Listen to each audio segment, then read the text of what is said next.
الشيف الشاطر حضرتك ايه مواصفاته؟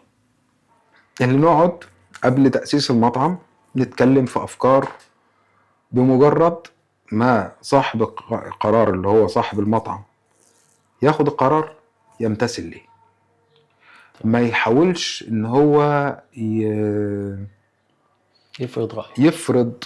لا يعني احنا خلاص خدنا قرار، خدنا القرار، ما يقعد طول الوقت ان هو عايز يثبت ان قراره صح.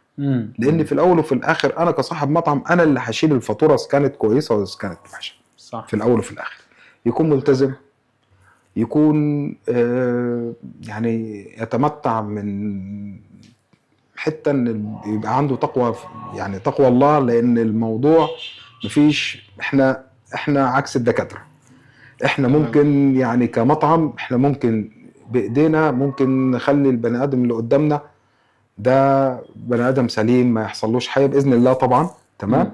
وبرضه بعض الاهمال وبعض البتاع ممكن يحصل مرض للناس اللي موجوده في اللي بتاكل من ايدك، تمام. ومنهم اولادي ومنهم اخواتي ومنهم الكلام ده. لا، الكلام ده لازم يكون البني ادم الشيف العمومي يكون على قدر كبير جدا من الامانه، لانه بجد احنا ايدينا في بطن الناس.